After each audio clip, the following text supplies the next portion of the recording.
Hola, hoy día y en la próxima clase vamos a hablar de cuentas nacionales, ¿no es cierto? De la contabilidad nacional, que es clave para saber cuánto producimos, los distintos componentes y cómo se relaciona toda esta contabilidad en lo que nosotros queremos entender. El PIB, después vamos a hablar de cuentas externas, de inversión, ¿no es cierto? Eso es lo que vamos a tratar de entender en este próximo par de clases, cómo está, por ejemplo, el ahorro. Hay muchos conceptos que nos van a ir apareciendo aquí y que es muy importante que entendamos. En primer lugar, algunos conceptos básicos que son muy importantes tener siempre en mente. Stock versus flujos. Un stock es una cantidad medida en un instante en el tiempo.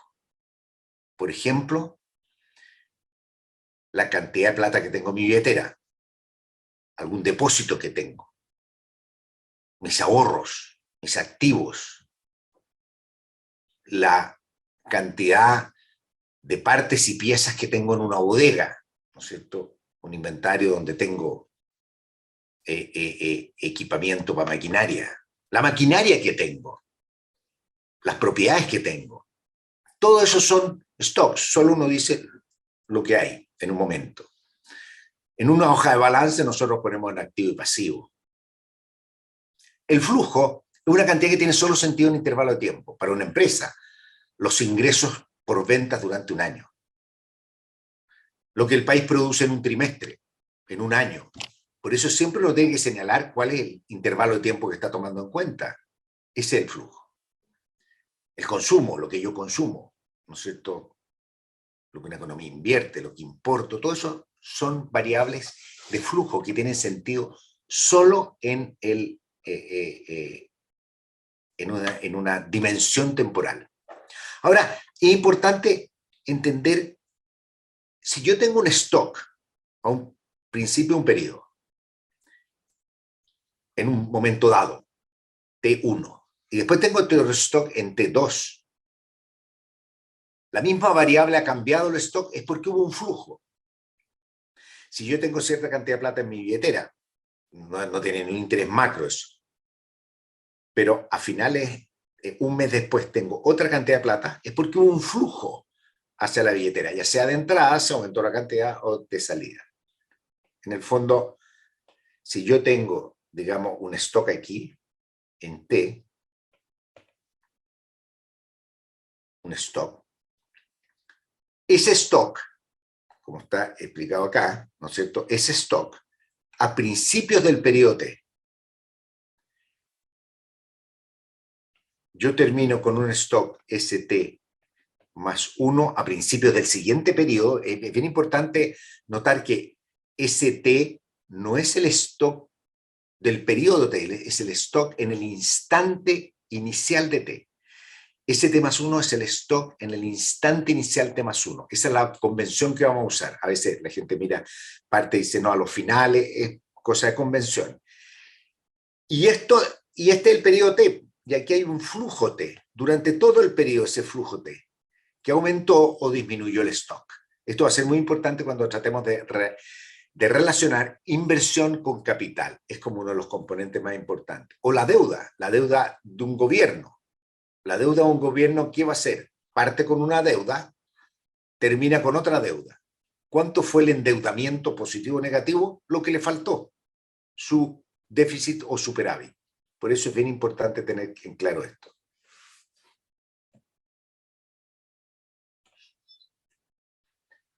Las variables exógenas versus las variables endógenas. Esto también es bien importante para entender macro en general. Las variables exógenas son variables que se determinan fuera de nuestro modelo. Nosotros tenemos un modelo, una manera de pensar, un conjunto de variables, tenemos una economía. Es algo que viene de fuera. No necesariamente tiene que ser externo. El clima, por ejemplo, en una economía es exógeno. Es algo que nosotros, cambio climático, uno puede decir, bueno, la actividad económica tiene algún efecto sobre el clima, pero en el corto plazo nosotros podemos decir, el clima es completamente exógeno. No es algo que lo que nosotros hagamos lo va a cambiar. En cambio, ¿qué es lo endógeno? Lo que se determina dentro del modelo. ¿No es cierto? Lo que se determina dentro del modelo, por ejemplo, los precios de los bienes, oferta-demanda. ¿Ah? Eso también tiene implicancias respecto a las cantidades. Los precios dan señales a cantidades. oferta y demanda, y eso es endógeno. Pero, por ejemplo, la demanda del resto del mundo, no hay ningún efecto. ¿Por qué esto es importante, por ejemplo? El tipo de cambio, el valor del dólar es algo endógeno, que puede estar afectado por el precio del cobre, que es exógeno, uno podría decir si produce más, que es bastante exógeno. Pero el tipo de cambio, el precio del cobre va a tener efecto, esa variable exógena, sobre esta variable endógena que es el tipo de cambio. Y el tipo de cambio puede tener efecto sobre los precios, porque los precios también son endógenos. Pero va a depender si el tipo de cambio varió porque subió precios exógenos como el petróleo, el cobre o algunas otras condiciones que afectan al tipo de cambio y que eso va a afectar, puede afectar de manera distinta la inflación dependiendo de qué es lo que estamos viendo en la economía. Por eso es importante como mirar y pensar que hay una caja que es la economía y hay cosas exógenas. Y de acuerdo a lo que haya de esta variable exógena, es lo que va a mover internamente las distintas variables endógenas y eso es lo que vamos a tratar de entender y eso es lo que vamos a tratar de discutir más adelante en el curso cuando presentemos modelos macro. Primero vamos a continuar nosotros hablando, bueno, de crecimiento, que es un modelo que tiene conducta y que tiene el crecimiento, y después vamos a entrar en la macro más de corto plazo, mediano plazo. Vamos a entrar primero a hablar de los agentes económicos y después vamos a ir a presentar modelos. Y la otra cosa que es importante también, las variables nominales. También se conoce como variables a precios corrientes. Las variables a precios corrientes son cuánta plata tengo en mi billetera, por ejemplo.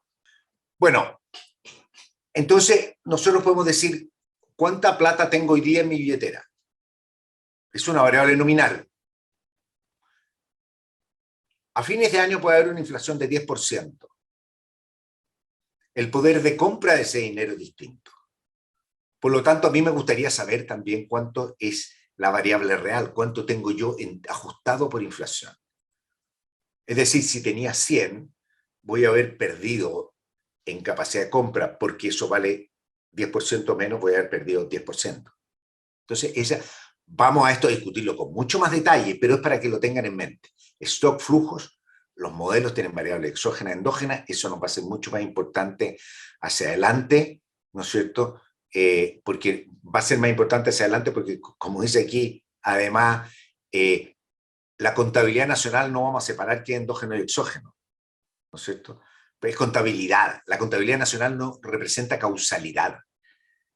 La causalidad en economía tiene que ver variables exógenas que causan a las variables endógenas y que pueden afectar también a otras variables endógenas en el futuro. Y las variables nominales y reales va a ser bien importante, porque si un país los precios suben, es muy sencillo, si en un país los precios suben 20% y produce lo mismo un año que el otro año, ese país va a subir, su PIB nominal va a subir en un 20%, porque todos los precios son más altos, lo vamos a ver luego. Pero el PIB real no va a haber subido. Por eso es tan importante distinguir variables reales y nominales. Entonces lo más importante, o la variable tal vez más importante, es el PIB. ¿No es cierto? Que lo vamos a anotar en general con una I. ¿Qué es el PIB? Conceptualmente, lo que nosotros queremos medir con el PIB es esto.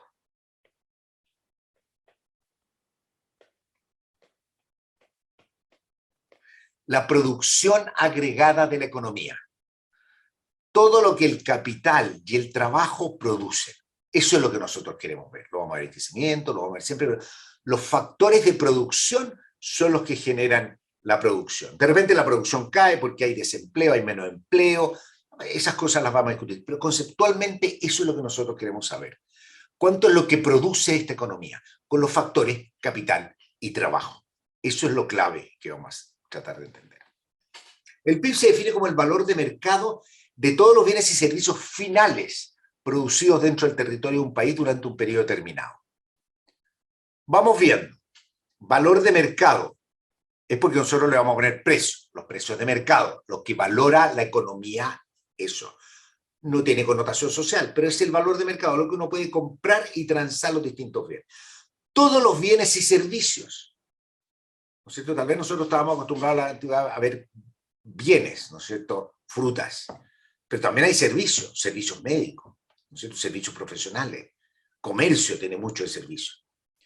Son bienes finales. Esto es bien importante porque, como vamos a ver en unos minutos más, nosotros no queremos contar los insumos intermedios, o doble contar. El ejemplo es muy sencillo. Yo para producir pan necesito trigo, para producir el pan necesito harina, que la produzco del trigo, y después la harina se transforma en pan. Si yo cuento la producción de trigo, harina y pan, estoy doble contabilizando. El trigo lo estoy contabilizando en la harina y en el pan. La harina la estoy contabilizando en el pan. A mí lo que me interesa son los bienes finales. No quiero tener doble contabilidad de insumos que se producen de un sector hacia otro. Queremos ver qué es lo final. Son bienes producidos dentro del territorio de un país, de ahí viene la palabra interno, y durante un periodo determinado, puede ser PIB trimestral, el PIB anual, eso es lo que más usamos nosotros normalmente, PIB trimestral y PIB anual. Esas son como las unidades de tiempo que se usan más en macro, y también vamos a datos mensuales para poder seguir analizando la economía más en el corto plazo. También tenemos indicadores de PIB mensual, no tan precisos, pero existen. Hay tres formas de medir el PIB para llegar a este término que es lo que queremos conocer. La primera es medirlo por el lado del producto. ¿Qué significa medirlo por el lado del producto? Significa toda la producción de bienes finales, de todos los sectores, de la manufactura, del sector agropecuario, de la minería, electricidad, construcción, servicios financieros. Queremos tomarlo de cada sector de la economía, ese le ponemos, son los sectores, y nosotros vamos a contar a ver los datos finales, ¿no es cierto? El bien final. Hay que tener mucho cuidado con los bienes intermedios. ¿Qué hacemos? Porque un sector produce para otro. Ya les conté el caso clásico del trigo, la harina y el pan. Si sumamos todas las producciones de todos los sectores, se llama valor bruto de producción. Valor bruto de producción. Pero el trigo lo vamos a contar 3 veces, la harina 2 veces. Entonces lo que nosotros queremos medir es el valor agregado. ¿Y qué cosa es el valor agregado? Es el valor bruto de producción menos los insumos intermedios. Entonces nosotros tomamos el pan y le descontamos los insumos intermedios. Y sale la harina y el trigo. Cuando nosotros contabilizamos la harina, le sacamos el trigo, contamos una vez trigo, después contamos harina neto de trigo y después contamos pan neto de harina y de trigo. Que al final sería tomar solo la parte final, que es el pan. Pero ¿qué es lo que se hace en la práctica? Es bien complejo, pero se toma una matriz de cuánto de un sector produce para otro. Y con esa matriz uno va descontando entre sectores y decir, bueno, esta es la producción total de este sector, pero estas fracciones salen para otros sectores. Con la matriz insumo-producto nosotros podemos tener una estimación del valor agregado, y es lo que hace en la práctica cuenta nacional. Es bastante complejo, podemos conversarlo en clase si les interesa el tema, pero es importante y es parte de todas las metodologías que tenemos para cuentas nacionales. Pero también podemos medir por el lado del gasto, porque todo lo que se produce, alguien lo demanda, alguien gasta en ese bien. Entonces nosotros tenemos la medición por el lado del gasto, y la manera de hacerlo, nosotros decimos, es ¿quiénes son los que gastan? Los hogares consumen, las empresas invierten, los hogares consumen, las empresas invierten y el gobierno gasta. Esto es lo que le vamos a llamar la absorción, la demanda interna o el gasto interno. Esto es lo que gastan los nacionales. ¿Está bien? Después vamos a seguir discutiendo esto. Pero resulta que también gastan los extranjeros. Nos compran cobre. Entonces el cobre lo ponemos aquí. Pero parte de este consumo son bienes importados. No es gasto en que caen nuestros bienes. Le restamos las importaciones. Por lo tanto, el PIB va a ser la demanda interna más esto que se llama las exportaciones netas, que son las exportaciones menos las importaciones. Y finalmente, nosotros podemos mirarlo por el lado de los ingresos, porque todo esto, toda la venta de los bienes genera ingresos. ¿Ingresos de quién? De los trabajadores, remuneraciones. Ingresos de las empresas, se conoce como excedente bruto de operación de las empresas, resultados operacionales. Y la gente recibe sus remuneraciones, las empresas reciben el excedente de operacional o de explotación, se llama también, ¿no es cierto? Pero también hay impuestos, impuestos indirectos, subsidios, ¿no es cierto?, que no llegan. Nosotros tenemos el IVA, ¿no es cierto? El precio que recibe la empresa, el IVA se fue al gobierno. Entonces el precio que recibe la empresa para remuneraciones y excedente no es el total. Veamos entonces la medición por el lado del gasto. Y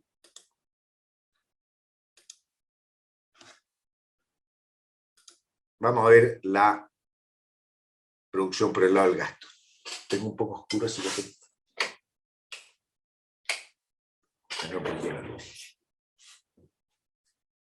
Medición por el lado del producto. Nosotros tenemos sectores, estos son los sectores, y tenemos producción. Este cuadro que tienen aquí es la producción nominal o precios corrientes. Esto es muy importante que lo tengan claro. Más de color al lápiz, pero... es en pesos, en miles de millones de pesos. Nominal o precios corrientes. ¿Ya? Como ustedes verán, por ejemplo, 200 menos 169 es un crecimiento aproximado, ¿no es cierto?, de 30 y tantos por ciento. Y obviamente si creciera en 4 años 30 y tantos por ciento de la economía, estamos hablando de que crece al 8%, al 7%. O sea, por lo tanto, no, es un crecimiento nominal, no es un crecimiento real, porque tiene un componente que aumentaron los precios.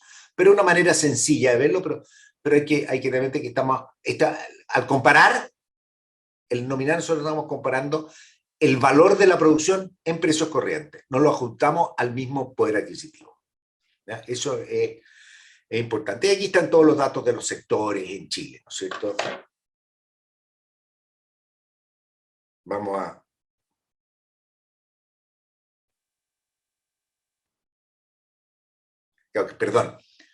Perdón, me equivoqué. Crecía en un 18%. Tanto, sí, 160. Sí, está mal. Creció en un 18%. Pero eso en 4 años, un crecimiento de más de 4 o 5%, y la economía chilena ha estado creciendo poco, además que tuvo una caída bastante severa el año 2020 producto de la pandemia. Entonces, podemos verlo en porcentaje. Y aquí están como porcentaje cada uno de los sectores. Nótese que nosotros llegamos aquí al PIB a costo de factores, y después le agregamos el IVA, y después le agregamos los impuestos a las importaciones. ¿Y por qué es eso? Porque cuando yo pago el IVA al pan, es un IVA que es del sector producción manufacturera, que es la panadería, la harina en el molino, pero también viene el trigo del sector agropecuario. Entonces nosotros, cuando medimos el IVA, no podemos asignarlo. Lo mismo pasa con los derechos de importación, que muchas de estas importaciones son bienes de insumo intermedios, ¿no es cierto?, o de sectores, pero son de distintos sectores y van a distintos sectores. Por lo tanto, eso se separa bastante poco. Igual los derechos de importación, la economía chilena es una economía bastante abierta, que no depende mucho del ingreso por aranceles, pero sí es muy importante el IVA. ¿Ah? Entonces, lo que este cuadro calcula el porcentaje de cada sector respecto del PIB a costo de factores, de manera que el PIB a costo de factores es 100. Veamos algunas cosas interesantes, El sector agropecuario ha caído, ¿no es cierto? La pesca es bastante baja, hay años por ahí en los que sí. La minería ha subido y la manufactura ha caído bastante. Aquí ustedes pueden tratar de ver que otros sectores, el sector comercio cae, siendo que hay mucho comercio, de ese tipo de cosas vamos a hablar.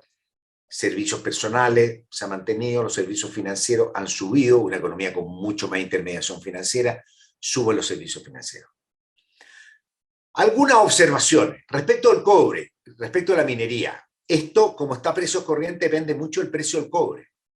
Si el precio del cobre está alto, como el año 2010, vamos a tener una gran participación. Si el precio está relativamente bajo, ¿no es cierto?, como el año 2000, saliendo de la crisis asiática, fue de los peores años, ¿no es cierto? Yo era ministro de Minería, el precio del cobre era muy bajo, bajo $1. Estaba el año 99, 2000, durante varios meses, casi todo el tiempo, yo diría en promedio, fueron cercanos o menores a $1. Por lo tanto, es muy poco. Por lo tanto, hay un efecto precio que nos gustaría limpiar. Después lo podemos ver y ustedes pueden analizar los datos en términos reales. La industria manufacturera también tiene ese fenómeno. Los bienes de manufactura hoy día son más baratos. Y es un fenómeno, parte de la desindustrialización del mundo responde a dos fenómenos bien importantes. El primero es que la industria manufacturera cae. Este es un fenómeno global, este es un fenómeno, llevamos 30 años hablando de la desindustrialización del mundo. La industria manufacturera, sus precios han caído. ¿Por qué? Porque es mucho más productivo. Es mucho más productivo, por lo tanto, cada unidad de bien manufacturero se puede vender más barato. Y es cosa de ver, no sé, lo que cuestan los equipos electrónicos y todas esas cosas respecto a hace 10, 20 años atrás. Por lo tanto, hay un efecto precio muy importante. Es mucho menos. Aquí se ve como una desindustrialización bastante grande. Y la segunda es que en la fase de crecimiento empiezan a cambiar hacia otros sectores. ¿No es cierto? Empieza la composición del producto respecto a lo que era los 80. Hay más transportes, telecomunicaciones. No tanto más, porque también hay un efecto productivo fuerte. Hay los servicios financieros, ¿no es cierto? Ahí podemos ver servicios personales. En general, los sectores de servicios han estado aumentando. Esto obviamente es un tema súper importante, sobre todo cuando hablamos de desarrollo económico, la falta de industria y todos esos temas. Obviamente que mirar estos datos es muy importante. Pero también hay que mirarlos bien. Hay que sacar los efectos precios, ¿no es cierto?, que son sumamente importantes. Y también hay que considerar que se mueven la industria, ¿no es cierto?, y las telecomunicaciones, se mueven servicios. El comercio, por ejemplo, el comercio cae, pero hay muchísimo comercio, pero es que es muchísimo más productivo. Por lo tanto, los servicios de comercio, producto de ser más productivos, son más baratos. Por lo tanto, hay que tener cuidado. Pero es importante para tener cierta noción. ¿Ah? En general, a mí cuando dice la minería en Chile sí, entre 10 y 15%, y uno trata de mirarla con precios constantes, algo para poder tener una visión que separe efectos precios de cantidades, pero no es fácil qué precio es el que uno toma, porque si yo digo ya voy a medir todo con el precio más alto del cobre, me va a quedar cobre mucho. Si lo voy a medir con el precio más bajo, uno trata de tener una cosa más promedio. Y son temas de los que vamos a seguir hablando. Entonces ya terminamos con la producción por el lado, una visión rápida, ¿no es cierto?, por el lado del producto. Ahora veámoslo por el lado del gasto. La medición por el lado del gasto tiene los tres componentes que son que nosotros definimos para entender la macro, que son los componentes de gasto doméstico, de gasto nacional. Son el consumo final de los hogares, ¿no es cierto?, el gasto de gobierno en bienes y servicios, bienes finales. Es bien importante en esto, no todo el gasto del gobierno se gasta, no todo el gasto es bienes finales. Hay muchas transferencias. El IFE no está en G de cuentas nacionales. ¿Por qué? Porque el IFE es una transferencia a las personas y las personas lo gastan en consumo y pueden ahorrarlo también. Por lo tanto, el gasto es el gasto final del gobierno en bienes finales. Eso hay que tenerlo bien en mente, porque el gobierno gasta mucho en transferencia a los hogares, ¿no es cierto? Pensiones solidarias, ¿no es cierto? La pensión garantizada universal que se va a implementar durante este año. Todos ese tipo de cosas son transferencias, no son parte de este G de cuentas nacionales. Esto uno le gustaría ver en lo que el gobierno gasta en bienes finales. Por ejemplo, ¿cuál es un bien final que gasta el gobierno? Seguridad. Entonces, compra seguridad. Entonces, lo que uno es tratar de medir cuánto es lo que gasta en seguridad, más allá de si está funcionando o no, ¿no es cierto? En servicio de registro civil, en todo lo que es identificación. Aquí siempre ha habido un conflicto en cuentas nacionales porque se mide El gasto final se mide por lo que le cuesta producirlo, porque no hay precio, no hay precio en muchos estos bienes o no reflejan precio de mercado. Y la inversión, a diferencia del consumo y el gasto de gobierno, son bienes que se quedan para producir en futuro. El consumo lo gastamos, el gasto de gobierno se gasta y se acabaron esos bienes por estos periodos. ¿Ya? Pero la inversión son bienes que nosotros dejamos para el futuro. Un computador, ¿cierto? No lo gasta, pero queda produciendo en el futuro. ¿Por qué? Porque esa inversión le aumenta el capital, es nuevo capital. Pongámoslo de manera bien sencilla, tenemos cierto número de computadores. Invertimos en computadores durante el año y vamos a tener más capital porque vamos a tener más computadores. A inicio del periodo T+1, vamos a tener el capital que teníamos a inicio de T más lo que invertimos. ¿Está bien? Pero el capital se gasta. Por lo tanto, si no invirtiéramos nada, el capital a principios del periodo T+1 no sería igual al capital a principios del periodo T, porque parte se gastó. Parte de esos computadores que teníamos pasaron a estar obsoletos. Por lo tanto, eso es la depreciación. Uno asume, y se estiman, y hay muchas mediciones, que un porcentaje delta por 100%, o sea, aquí está medido como tanto por uno. Entonces, un 3% del capital, un 5% del capital se deprecia. Los edificios se deprecian mucho más lento que la maquinaria. Es un tema importante. La maquinaria, qué sé yo, un camión se deprecia en 10 años, un edificio en 20 años. Entonces uno ve cuáles son los porcentajes. Por lo tanto, el aumento del capital entre un periodo y otro va a ser lo que invertimos menos lo que se depreció el capital. Esta ecuación es fundamental en teoría del crecimiento y nos va a acompañar en todo momento en teoría del crecimiento. Es muy importante entenderla y entender este periodo, cómo este proceso, cómo los flujos de inversión nos generan más capital. Pero hasta aquí tenemos una economía cerrada. Y como yo les explicaba, en una economía abierta tenemos que agregar que los extranjeros compran nuestros bienes y nosotros les compramos bienes que producen los extranjeros. Por lo tanto, le agregamos exportaciones y le quitamos importaciones. Hacemos I más G, que el PIB de economía cerrada, en economía cerrada, esto es el PIB, no hay exportaciones ni importaciones, por definición es cerrada. Las economías no son cerradas, pero analíticamente de repente es útil hablar de economía cerrada. ¿No es cierto? Se le llama gasto doméstico, absorción, demanda interna, o simplemente gasto, el gasto de los nacionales. Esta definición nos va a acompañar mucho, por eso le he puesto estos cuadrados, estos tres ecuaciones que están aquí. La primera, el PIB en economía cerrada. Todo consumo, inversión más gasto de gobierno. En economía abierta, le agregamos las exportaciones, le restamos las importaciones. A XN se llaman exportaciones netas de bienes y servicios. Se conoce también en la literatura y en la contabilidad externa como la balanza comercial de bienes y servicios. La balanza comercial de bienes y servicios es lo mismo que las exportaciones netas de bienes y servicios. Y finalmente vamos a tener esta, que es la ecuación de acumulación del capital. El capital mañana es igual al capital que teníamos hoy, descontada la depreciación, más lo que invertimos durante el periodo. La inversión es un flujo.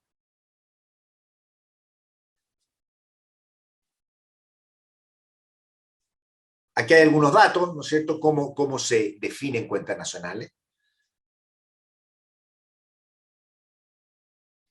Consumo de hogares e instituciones privadas sin fines de lucro, se le llama, el consumo llama a la participación, la formación bruta de capital fijo. Y esto que todavía no se lo he mencionado, la variación de existencias. En I hay capital y existencias. Normalmente las tenemos como residuo, normalmente las discutimos poco, se sabe menos, es un componente menor, pero es importante. ¿Qué es la variación de existencias? Yo tengo a principios de periodo una cantidad de vestuario para vender en caso de emergencia, mi stock, mi inventario.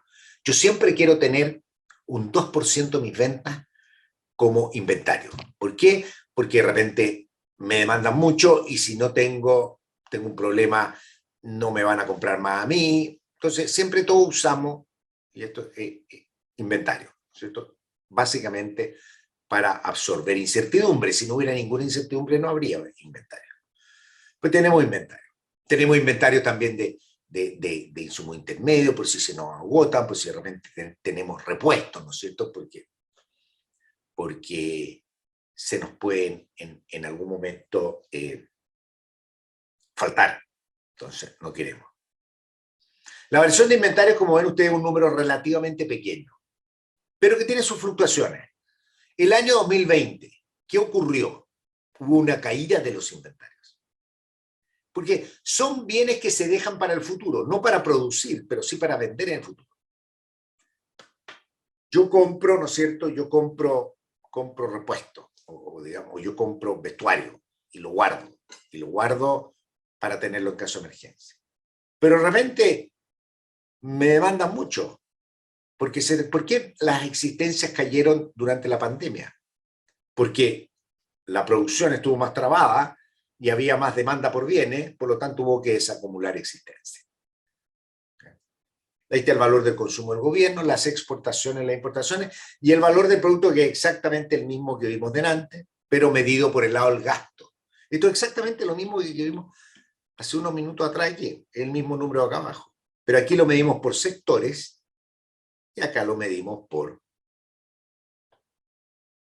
componentes del gasto. Ustedes me dirán, profesor, pero ¿cómo será que se sientan a medirlo y les sale igual? Que suerte. No. Hay componentes, por ejemplo, variación de existencia, hay componentes que no conocemos, entonces la cuadratura rellena estos componentes que no conocemos. Y hay toda metodología. No es que una casualidad que hay el departamento de gasto, el departamento sectorial, y después llegan y tienen el mismo número. ¿No es cierto? El departamento sectorial hay números que no tiene, pero que los puede sacar de los componentes del gasto, y componentes, por ejemplo, como la variación de existencia, que tenemos mucha medida, mucha menos medida, porque la inversión y las compras y ventas de mercado nosotros la vemos, pero no lo que estamos acumulando o desacumulando, sobre todo porque no sabemos cuál es el stock inicial de existencia. Aquí están los porcentajes del año 2014 al 2020, podríamos haber hecho desde el año 80, para tener una comparación como la que tenemos sectores. Aproximadamente el 60 a 65% del consumo, salvo una caída el 2020, son cosas que uno tiene que estudiar además un poquito más, porque es un año muy especial, como para tratar de sacar de ahí conclusiones. Es bastante estable el gasto. En general, el consumo en el mundo es 2/3 del PIB. En algunos países puede llegar a 3/4. Es el componente más importante, y es muy importante entender el consumo para entender la economía, por qué el consumo sube, por qué el consumo baja, porque eso va a tener impacto sobre el producto. ¿No es cierto? Ahora tenemos la inversión. Del total que produce la economía, aproximadamente entre 20 y 25% se invierte. El gasto de gobierno ha estado subiendo, pero es aproximadamente el 13 al 16%. Y esto es importante lo que les voy a decir. Aquí hubo mucho más gasto por el lado del gobierno, fue el que cambia un poco la composición del consumo. El gasto, si ustedes van al presupuesto nacional, el gobierno gasta entre 20 y 22% del PIB, más o menos. Entonces ustedes me dicen, ¿dónde están esos 6 que faltan? Esos 6 que faltan, que también le vamos a llamar G y vamos a usar de nomenclatura. Pero tenemos claro que el gasto de cuentas nacionales no es todo el gasto, el gasto de gobierno, porque el gasto de gobierno tiene también transferencias, que al final son parte del consumo de las personas. Las exportaciones y las importaciones en Chile son aproximadamente 30%. Ahí hay un índice que X más M, partido por Y, que en Chile es como el 60%, que se conoce como un índice de apertura. Economía, cuando uno suma todo lo que yo exporto, importo, es cuánto mi economía transa con el exterior, ya sea comprándole o vendiéndole. No tiene una medida así macro de balance muy importante, pero da una noción de cuán integrada es la economía con el resto del mundo. ¿No es cierto? Países grandes como Estados Unidos, Brasil, están mucho más cerca del 20, del 30, ¿no es cierto? Economía súper abierta, esto puede estar más cerca del 70, 80%. Pero Chile es una economía bastante abierta, dentro de los límites que tiene también ser una economía bastante lejana del resto del mundo.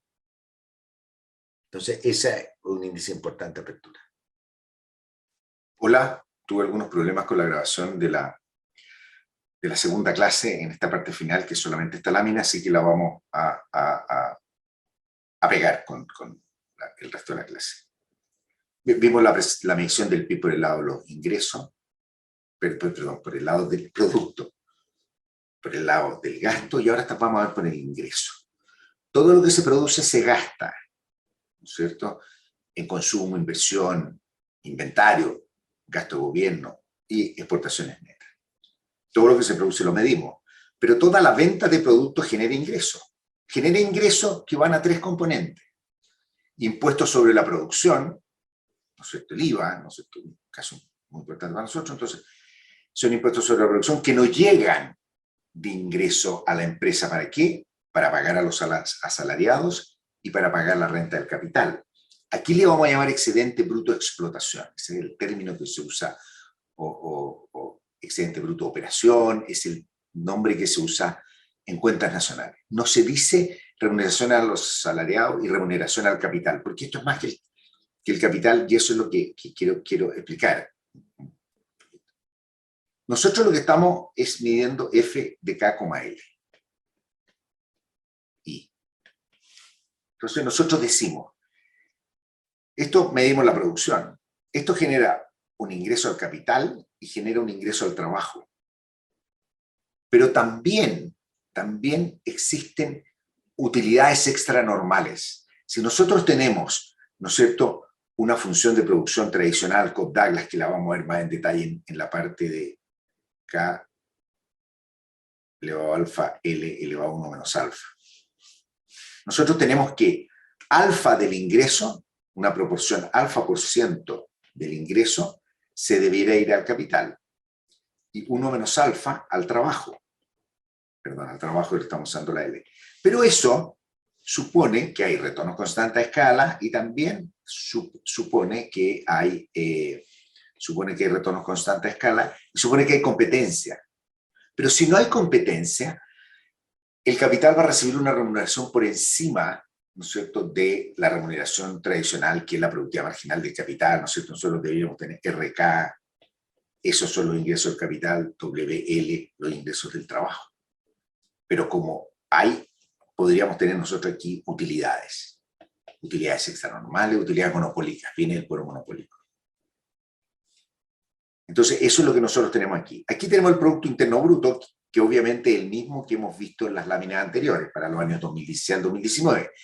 La única, y esto no es casualidad, no es que se junta la parte de los ingresos, después se junta la parte del gasto y después se junta la parte del producto, gasto, ingreso, y dicen, oh, no salió el mismo número. No, hay muchos números entre medio de cuentas nacionales que son desconocidos. Nosotros no tenemos información. Por lo tanto, esta igualdad que tiene que dar los distintos PIB nos sirven también para, cuando hacemos toda la conciliación, determinar y para medir componentes de cuentas nacionales que no son medibles. Entonces, por eso digo, estos números se cuadran, de manera que al final los componentes es donde puede hacer los ajustes. Esto de aquí es el 40% del producto. Ahora, si nosotros olvidémonos de la parte de impuestos y tomamos y sumamos estos dos, nosotros vamos a tener que el 45% es trabajo y el 55% es capital. Pero los datos, los hechos de Caldor, toda la discusión de estimando funciones de producción, dirían que esto es aproximadamente un tercio, o sea, un 33%, y esto 2 tercios. O sea, teóricamente, debería ser mucho mayor la participación del capital. ¿Y por qué es menor? Y son las cosas que se discuten aquí. ¿Por qué es menor? Porque hay dos componentes. Primero, hay poderes monopólicos, ¿no es cierto? Utilidades extranormales. Y eso aumenta la participación del capital. Y la otra cosa que es importante es el trabajo informal.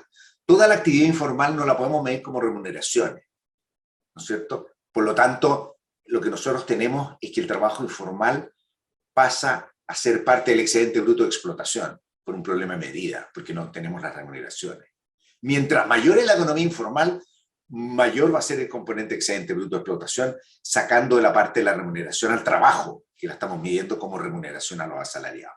Eso explica la diferencia y eso hace que normalmente los países en desarrollo y los países más pobres tienen participación del trabajo mucho menor que las economías avanzadas. Por lo tanto, eso es lo que hace la diferencia. Hay un tema muy importante que simplemente se lo voy a introducir aquí y que, según Piketty, que es uno de los grandes estudiosos de la distribución de ingresos en el último tiempo, él dice, este capital ha estado subiendo. No solo un tercio, y se fue un tercio en un momento, ahora está subiendo y sube. Y el capital y el trabajo está ganando cada vez menos, lo cual implica obviamente un problema distributivo. O sea, un tema distributivo importante es si la participación del capital está subiendo y la participación del trabajo está cayendo. En esta función Cobb-Douglas que se conoce, eso no pasa. Las participaciones son siempre constantes. Entonces hay una discusión técnica sobre cuál es la forma de la función de producción. Piketty argumenta que la elasticidad de sustitución es algo mayor que 1, y eso hace que los ingresos, a medida que hay profundización de capital, hay mayores ingresos. Es una discusión muy en boga hoy día, hay bastantes comentarios que puede ser, que no puede ser, es un hecho relativamente reciente. Kaldor, cuando decía que esto era constante, y los trabajos, yo diría, hasta el año 2000, ¿no es cierto? Normalmente siempre consideraban que esto era constante, pero podría haber razones que lo hagan que haya cierta divergencia.